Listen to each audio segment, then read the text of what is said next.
Desligue o ruído e conecte-se aos factos.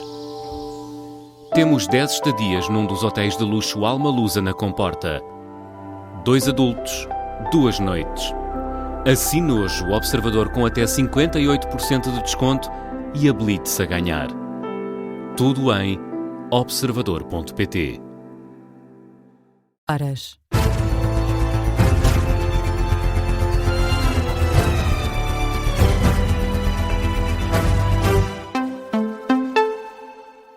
Bom dia, eu sou Miguel Pina Andrade. Está na hora de atualizar toda a informação na Rádio Observador.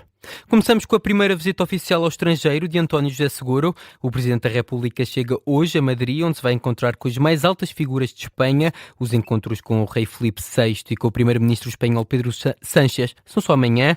A chegada do chefe de Estado está prevista para hoje, perto das 4 da tarde em Madrid, mais 1 hora do que em Lisboa. Hoje à tarde, António José Seguro vai se encontrar com os jovens portugueses que estudam ou trabalham em Espanha, na residência do embaixador de Portugal em Madrid. É aqui que se vai realizar o encontro. Amanhã é recebido no Palácio Real pelos reis Filipe VI e Letícia. António José Seguro vai acompanhado pela mulher, Margarida Maldonado Freitas. O Presidente da República reúne-se com o chefe do governo espanhol, Pedro Sánchez, no Palácio da Moncloa, às 4h30 da tarde locais.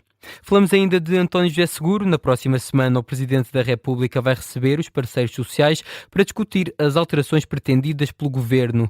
É na quarta-feira, um dia antes do Secretariado Nacional da UGT votar a mais recente proposta do Executivo de Montenegro. A CGTP, que foi excluída das negociações pelo Governo, também vai ser recebida em Belém. O encontro acontece logo após a primeira visita oficial de Seguro ao estrangeiro, neste caso à vizinha Espanha. Trata-se de uma promessa cumprida, já que o Presidente admitiu chamar os parceiros sociais depois de fechada a fase de negociações com o Governo. Prometeu também vetar a proposta caso não saísse qualquer acordo da concertação social. Primeiro, houve esta quarta-feira os parceiros sociais. Destaque também para a reunião do Secretariado Nacional da UGT, onde as alterações à Lei do Trabalho podem mesmo voltar a ser rejeitadas. Foi pelo menos o que admitiu ontem o Secretário-Geral Adjunto Sérgio Monte, no âmbito de um debate organizado pela Associação Causa Pública, que contou com a presença do CGTP. O Secretário-Geral Tiago Oliveira disse esperar que a UGT não assine o acordo sobre as alterações à lei laboral. Na resposta, Sérgio Monte diz que os membros do Secretariado Nacional concordam com a grande maioria dos portugueses, rejeitam a proposta do Executivo. Caso não haja acordo, o Governo já ameaçou enviar ao Parlamento o anteprojeto inicial, enriquecido com contributos dos parceiros sociais. O Governo promete encontrar nos próximos dias uma solução para as dívidas do INEM aos bombeiros. É a primeira reação política à rescisão do acordo com o Instituto Nacional de Emergência Médica por parte da Liga dos Bombeiros Portugueses. À Rádio Observador, o presidente do organismo, António Nunes, admite tratar-se de uma decisão irrevogável. Ora, o ministro da Administração Interna, Luís Neves, rejeita uma ruptura entre as duas entidades e deixa uma palavra de conforto aos portugueses: o socorro não está em causa. Não há ruptura. Eu estive a falar com a minha colega da Ação Governativa da Saúde, dizer que os bombeiros são absolutamente insubstituíveis. Quer dizer uma palavra de grande conforto aos portugueses, que não vai deixar de haver socorro, e nós, o Governo, nos próximos dias resolverá, encontrará uma solução para resolver a questão colocada pela Liga dos Bombeiros Portugueses. Esta tarde, em comunicado, o INEM reagiu à renúncia do acordo com os bombeiros por sucessivos incumprimentos. O Instituto de Emergência Médica justifica os atrasos nos pagamentos com a falta de orçamento, uma situação que o Luís Neves considera inadmissível. O que eu quero dizer, e já terminei em nome do Governo, é que nós iremos falar no curto espaço de tempo possível para resolver essa questão. Não é admissível, de facto, encontrar-se aqui dívidas que estão e que põem em causa a sustentabilidade das corporações e das ações humanitárias. O Ministro da Administração Interna, Luís Neves, sobre as dívidas do INEM aos bombeiros. De acordo com a Liga dos Bombeiros Portugueses, o valor ronda os 20 milhões de euros. No Médio Oriente ainda está longe um acordo final de paz entre os Estados Unidos e o Irão. É o que afirma o principal negociador iraniano em entrevista à televisão estatal ontem.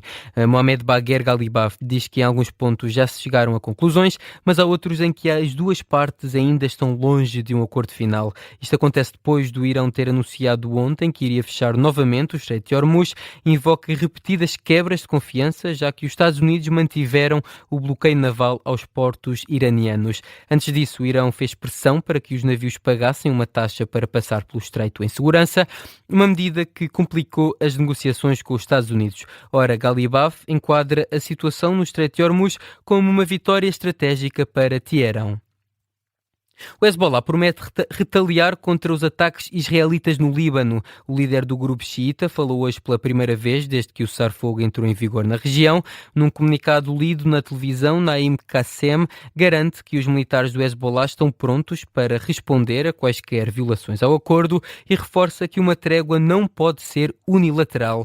Ontem, Israel anunciou a eliminação de uma célula terrorista que operava perto das tropas israelitas e também a demarcação de uma linha amarela no sul do Líbano, à semelhança do que foi feito em Gaza.